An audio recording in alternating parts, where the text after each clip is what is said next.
Майкл Тернер был человеком, у которого было все – деньги, влияние, успешный бизнес. Но уже 3 года он чувствовал лишь пустоту. После гибели жены в автокатастрофе он замкнулся в своем особняке в Лондоне, полностью погрузившись в работу и избегая любых воспоминаний о прошлом. Однажды Майкл заметил странную деталь. Лора Беннет, его домработница, работавшая в доме почти 5 лет, была беременна и на позднем сроке. При этом она никогда не говорила ни о партнере, ни о семье. Он стал невольно наблюдать за ней. Утренняя тошнота, осторожные движения, напряжение в глазах, когда он оказывался рядом. В один из дней Лора ушла с работы, и Майкл впервые в жизни сделал то, чего никогда бы от себя не ожидал, последовал за ней. Она доехала на автобусе до простого района на окраине Лондона и вошла в старый многоквартирный дом. Через несколько минут он услышал детский голос. «Мама, ты пришла?»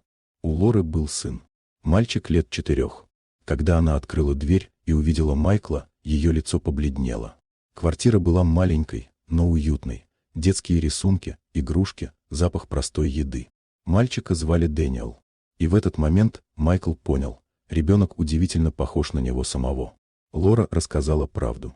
5 лет назад, когда жена Майкла была в отъезде, он переживал тяжелый период. Врачи окончательно сказали, что детей у них не будет. Он напился, был сломлен, а Лора оказалась рядом, пытаясь его поддержать. Ночь, которую он полностью забыл, изменила все. Лора забеременела, но промолчала. Она боялась потерять работу, разрушить чужую семью и причинить боль женщине, которая относилась к ней с искренней добротой. Она вырастила сына одна, продолжая работать у отца ребенка, скрывая правду. А теперь снова была беременна, уже от другого мужчины, который исчез, узнав о ребенке. Майкл не злился. Он плакал из-за потерянных лет, из-за сына, о котором не знал, из-за жизни, которая могла быть другой. В ту ночь он спал в машине у ее дома, впервые за долгое время ощущая не пустоту, а надежду. На следующее утро он вернулся и сказал главное: он хочет быть отцом. Не обвинять, не судиться и не убегать, а быть рядом. Постепенно Майкл стал частью жизни Дэниела. Они гуляли, играли, разговаривали. Через месяц он сказал мальчику правду простыми словами. «Я твой папа. Я просто не знал, что ты есть». Дэниел подумал и спросил, значит ли это, что у него теперь будет собака. Майкл впервые за 3 года рассмеялся по-настоящему. Лора перестала работать, Майкл помог с жильем, но уважал ее самостоятельность. Со временем между ними возникло чувство, не сразу и не легко, но честно. Он хранил память о жене, а она — страх быть снова брошенной.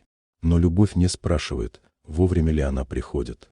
Девочка Эмма родилась осенью. Майкл был рядом в роддоме и сразу решил, это тоже его ребенок, независимо от крови.